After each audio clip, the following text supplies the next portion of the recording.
الحمد لله وكفى وسلام على عباده الذين اصطفى أما بعد فأعوذ بالله من الشيطان الرجيم بسم الله الرحمن الرحيم يا أيها الذين آمنوا إذا نودي للصلاة من يوم الجمعة فاسعوا إلى ذكر الله وذروا البيع ذلكم خير لكم إن كنتم تعلمون صدق الله العلي العظيم وقال النبي صلى الله عليه وسلم خير يوم طلعت عليه الشمس يوم الجمعة او كما قال النبي صلی اللہ علیہ وسلم۔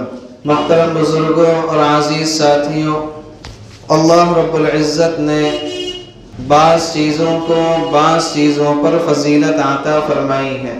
اللہ رب العزت عظمتوں والے ہیں، فضیلتوں والے ہیں۔ وہ جس کو چاہیں جس چیز پر فضیلت عطا فرمائیں، وہ جس کو چاہیں جس چیز پر عظمت نصیب فرمائیں۔ چنانچہ 1.25 لاکھ انبیاء کرام علیہم الصلاۃ والتسلیم میں 4 نبی جو ہیں ان کی فضیلت اور عظمت الگ ہے۔ حضرت ابراہیم، حضرت موسیٰ اور حضرت عیسیٰ اور جناب محمد الرسول اللہ صلی اللہ علیہ وسلم، یہ تمام انبیاء میں سب سے زیادہ افضل نبی ہیں۔ اسی طرح تمام کتابوں میں سب سے زیادہ فضیلت والی کتابیں 4 ہیں: تورات، زبور، انجیل اور قرآن۔ اسی طرح تمام فرشتوں میں سب سے زیادہ فضیلت والے 4 فرشتے ہیں: حضرت جبرائیل، حضرت میکائیل، حضرت اسرافیل اور حضرت عزرائیل۔ یہ 4 فرشتے سب سے زیادہ فضیلت والے ہیں۔ اسی طرح 1.25 لاکھ صحابہ میں 4 صحابہ سب سے زیادہ فضیلت والے ہیں: حضرت ابو بکر، حضرت عمر، حضرت عثمان اور حضرت علی رضی اللہ عنہم اجمعین۔ اسی طرح تمام اماموں میں 4 امام بڑی فضیلت والے ہیں: حضرت امام ابو حنیفہ، حضرت امام مالک، حضرت امام شافعی اور حضرت امام احمد ابن حنبل رحمۃ اللہ علیہم۔ اسی طرح تمام دنوں میں 4 دن بڑی فضیلت والے ہیں۔ تمام دنوں میں 4 دن بڑی فضیلت والے ہیں۔ اس میں عید کا دن ہے، اس میں عرفہ کا دن ہے، 2 تو عیدوں کے دن ہو گئے، اور 1 عرفہ کا دن اور 1 جمعہ کا دن۔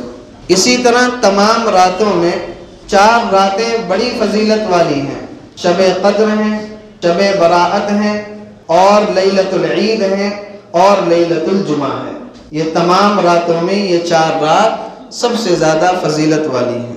پھر ان تمام چیزوں میں سے اللہ رب العزت نے ایک کو سب سے زیادہ فضیلت عطا فرمائی ہے۔ چنانچہ 4 انبیاء میں سب سے زیادہ فضیلت والے جو نبی ہیں وہ ہمارے محمد الرسول اللہ صلی اللہ علیہ وسلم ہیں۔ تمام کتابوں میں جو سب سے فضیلت والی کتاب ہے وہ قرآن کریم ہے۔ تمام فرشتوں میں جو سب سے زیادہ فضیلت والے ہیں وہ حضرت جبرائیل ہیں۔ تمام صحابہ میں جو سب سے زیادہ فضیلت والے ہیں وہ حضرت ابو بکر صدیق ہیں۔ اور تمام اماموں میں سب سے زیادہ جو فضیلت والے ہیں وہ امام ابو حنیفہ ہیں۔ تمام دنوں میں جو سب سے فضیلت والا دن ہے وہ کیا ہے؟ یوم الجمعہ ہے، یعنی جمعے کا دن ہے۔ تو ان تمام دنوں میں سے بھی اللہ رب العزت نے ہر دن کو ایک الگ فضیلت نصیب فرمائی ہے۔ اسی وجہ سے جناب محمد الرسول اللہ صلی اللہ علیہ وسلم نے ارشاد فرمایا: خیر یوم طلعت علیہ الشمس یوم الجمعہ، سورج جن دنوں پر طلوع ہوتا ہے ان میں سب سے بہترین جو دن ہے وہ کون سا ہے؟ یوم الجمعہ ہے۔ روایتوں کے اندر آتا ہے کہ اللہ رب العزت نے قوموں کا امتحان لیا اور قوموں کو یہ حکم دیا کہ تم اپنے لیے کوئی فضیلت والا دن منتخب کر لو۔ چنانچہ یہودیوں نے اپنے لیے سنیچر کا دن، جس کو یوم السبت کہا جاتا ہے، اس کو اپنا عبادت کا دن منتخب کر لیا۔ عیسائیوں نے اتوار کا دن منتخب کر لیا۔ کیوں؟ اس لیے کہ قرآن کریم میں اللہ رب العزت نے فرمایا کہ اللہ رب العزت نے اس کائنات کو 6 دنوں میں پیدا فرمایا. کتنے دنوں میں؟ 6 دنوں میں بنایا. ان ربکم اللہ الذی خلق السماوات والارض فی 6 ایام. 6 دنوں میں اللہ رب العزت نے اس کائنات کو بنایا، جس میں سے الذی خلق الارض فی یومین، جس میں سے اللہ تعالیٰ نے زمین کو 2 دن میں بنایا، اور بقیہ 4 دنوں میں اللہ رب العزت نے آسمان کو اور آسمان کے درمیان کی جتنی چیزیں ہیں ان تمام چیزوں کو اللہ رب العزت نے 4 دنوں میں پیدا فرمایا. کائنات کو بنانے کا یہ عمل اتوار سے شروع ہوا اور جمعہ کے دن مکمل ہوا. تو عیسائیوں کو اللہ رب العزت نے حکم دیا کہ اپنے لیے کوئی عبادت کا دن منتخب کر لو، تو عیسائیوں نے اپنے لیے اتوار کا دن منتخب کر لیا کہ اس دن سے کائنات کے بنانے کی ابتدا ہوئی تھی. اور مسلمانوں کو اللہ رب العزت نے جمعہ کا دن عبادت کے لیے دیا. کیوں؟ اس لیے کہ اس دن کائنات کا اختتام ہوا تھا بنانے کے اعتبار سے. اسی لیے آپ یہ دیکھیں گے کہ عیسائیوں کے مزاج میں کسی چیز کی ابتدا ہونے پر اس پر خوشیاں منانے کا رواج ہے. عیسائیوں میں کسی چیز کی جب ابتدا ہوتی ہے تو اس پر وہ خوشیاں مناتے ہیں.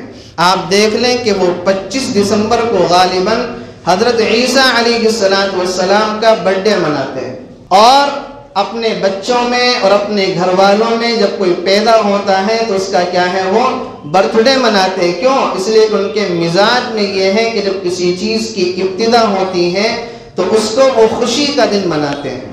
اور ہماری پستی کہیے اور اس کو ہمارا زوال کہیے کہ یہ جو بیماری تھی یہ مسلمانوں کے اندر بھی آ گئی. حالانکہ یہ جو مزاج تھا یہ عیسائیوں کا مزاج تھا، لیکن برتھ ڈے منانے کا اور کسی چیز کی ابتدا پر خوشیاں منانے کا جو مزاج تھا، جو ماحول تھا، وہ ماحول مسلمانوں کے اندر بھی آ گیا. اور مسلمان بھی اپنی پیدائش کے دن جو مسلمان گھروں میں ماحول ہے کہ برتھ ڈے مناتے ہیں، خوشیاں مناتے ہیں، یوم ولادت مناتے ہیں، یوم پیدائش مناتے ہیں، اور اس دن ہزاروں روپیہ اس رسم و رواج کے نام پر خرچ کر دیا جاتا ہے، اس کو آگ لگا دی جاتی ہے. حالانکہ اس سارے کے سارے عمل میں سراسر گناہ ہی گناہ ہے. کیوں؟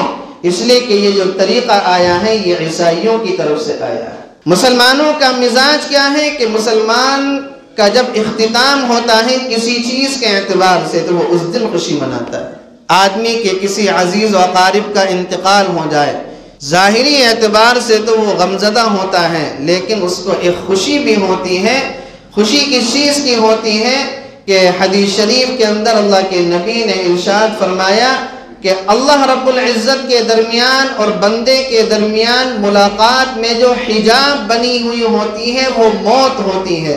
درمیان سے موت کا پردہ جب ہٹتا ہے تو بندے کی اللہ رب العزت سے، اپنے رب سے کیا ہوتی ہے، ملاقات ہوتی ہے. اور آدمی کی جو اصل زندگی شروع ہوتی ہے وہ اس کی موت سے شروع ہوتی ہے.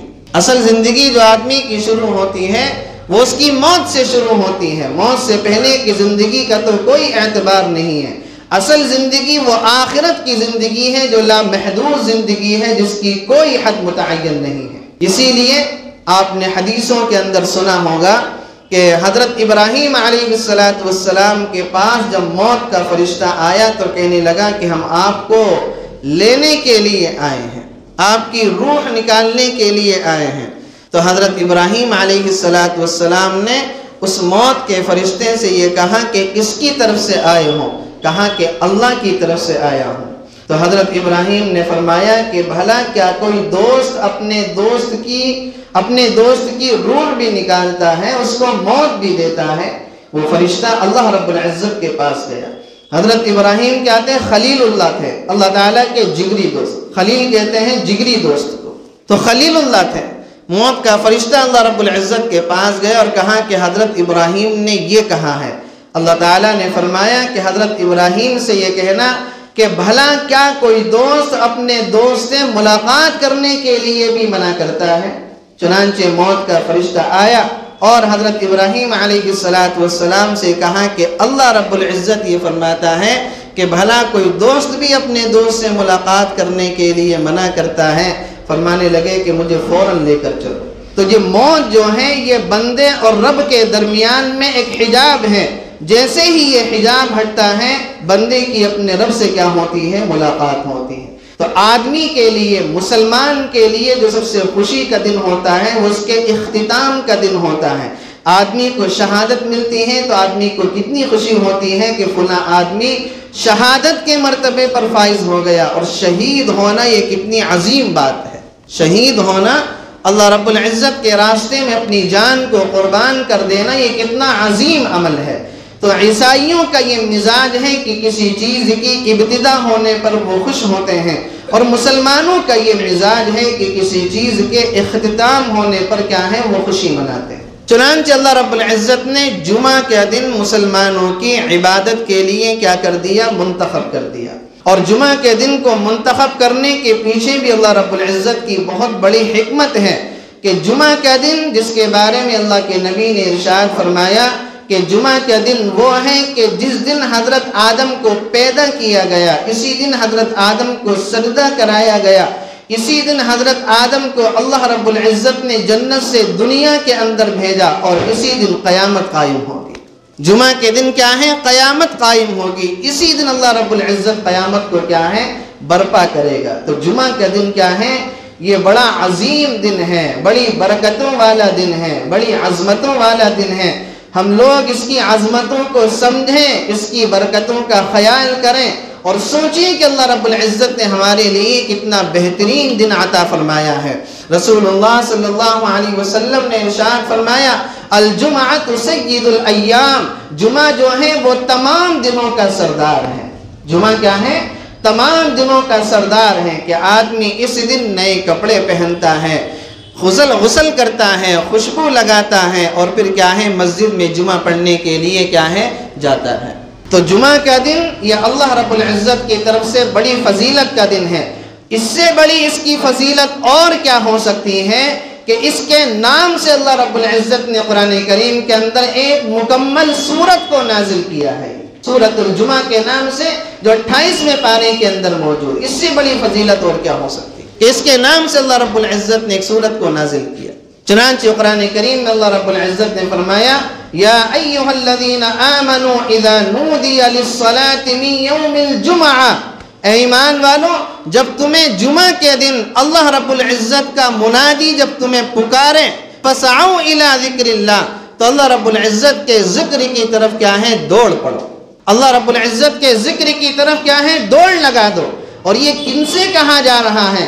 یہ صحابہ سے کہا جا رہا ہے. اور صحابہ کہاں ہیں؟ مسجد نبوی میں ہے؟ نہیں، صحابہ منڈی کے اندر، مارکیٹ کے اندر بکھرے ہوئے ہیں. ان کو قرآن کریم مخاطب کر کے کہتا ہے فَسْعَوْا إِلَىٰ ذِكْرِ اللَّهِ، کہ جب تمہیں اللہ رب العزت کا منادی مؤذن جب تمہیں پکارے، فَسْعَوْا إِلَىٰ ذِكْرِ اللَّهِ، تو اللہ رب العزت کے ذکر کی طرف کیا ہے؟ دوڑ پڑو. اس سے یہ پتہ چلتا ہے کہ صحابہ کرام کا جو مزاج تھا وہ تجارت کرنے کا مزاج تھا. صحابہ کا جو مزاج تھا وہ تجارت کرنے کا مزاج تھا. مزاج نبوت کے اندر اللہ رب العزت نے تجارت کو رکھا ہے. اسی لیے آپ انبیاء علیہ الصلوۃ والتسلیم کو اگر آپ دیکھیں، خود رسول اللہ صلی اللہ علیہ وسلم کی زندگی کو دیکھیں، آپ علیہ الصلوۃ والسلام نے تجارت کی ہے. آپ علیہ الصلوۃ والسلام ملک شام حضرت خدیجہ رضی اللہ عنہا کا مال لے کر تجارت کرنے کے لیے تشریف لے جاتے تھے. نبوت کے مزاج میں اللہ رب العزت نے تجارت کو رکھا ہے. اور اسی سے قرآن سے بھی ہمیں یہی پتہ چلتا ہے کہ قرآن کریم جو کہتا ہے اذا نودی للصلاۃ من یوم الجمعہ فاسعوا الی ذکر اللہ، جب تمہیں اللہ تعالیٰ کا ذکر کے لیے بلایا جائے، جب تمہیں منادی بلائے، تو اللہ رب العزت کے ذکر کی طرف کیا ہے؟ دوڑ لگا دو. اور یہ کن سے کہا جا رہا ہے؟ صحابہ سے. صحابہ کہاں ہیں؟ صحابہ منڈیوں میں ہیں، صحابہ مارکیٹ کے اندر موجود ہیں. پیغمبر علیہ الصلوۃ والسلام کے زمانے میں جمعے کی ایک اذان ہوتی تھی جو خطبے سے پہلے پڑھی جاتی ہے. آپ علیہ الصلوۃ والسلام کے زمانے میں جمعے کی ایک اذان ہوتی تھی. چنانچہ آپ علیہ الصلوۃ والسلام اس دنیا سے پردہ فرما گئے. حضرت ابو بکر کا دور آیا. حضرت ابو بکر کے زمانے میں بھی جمعے کی خطبے والی ہی اذان ہوتی تھی. اس کے بعد حضرت عمر فاروق کا دور آیا، اور حضرت عمر فاروق کے دور میں بھی خطبے والی ہی اذان ہوتی تھی. لیکن حضرت عثمان غنی رضی اللہ عنہ کے زمانے میں جب مسلمانوں کی فتوحات چاروں طرف پھیلنے لگیں اور مسلمانوں کی آبادیاں بڑھنے لگیں اور مسلمانوں کے مکان مسجد نبوی سے اور مسجدوں سے دور دور بڑھنے لگے، تو حضرت عثمان غنی رضی اللہ عنہ نے موقع کی نزاکت کو سمجھتے ہوئے صحابہ کرام کو مشورے کے لیے بٹھایا، اور صحابہ کرام کے مشورے سے اور حضرت عثمان غنی رضی اللہ عنہ کے مشورے سے خطبے سے پہلے ایک اور اذان کو مقرر کیا گیا، اس لیے کہ اگر حضرت عثمان غنی رضی اللہ عنہ نے موقع کی نزاکت کو بھانپا کہ اگر خطبے والی اذان ہو اور یہ خطبے والی اذان جب لوگوں کے کانوں میں سنائی دے گی تو جو لوگ مسجد نبوی سے دور ہیں ان کی نمازیں نکل جائیں گی، ان کی رکعت نکل جائے گی اور ان کو خطبہ نہیں مل پائے گا۔ تو اسی اعتبار سے اس صورتحال کو بھانپتے ہوئے حضرت عثمان غنی رضی اللہ عنہ نے خطبے سے پہلے ایک اور اذان کو کر دیا، مقرر کر دیا، اور پیغمبر علیہ السلام نے اس کے بارے میں ارشاد فرمایا، علیکم بسنتی وسنت الخلفاء الراشدین المہدیین، تم پر لازم ہے کہ میرا طریقہ اختیار کرو اور میرا خلفاء راشدین کے طریقے پر چلو۔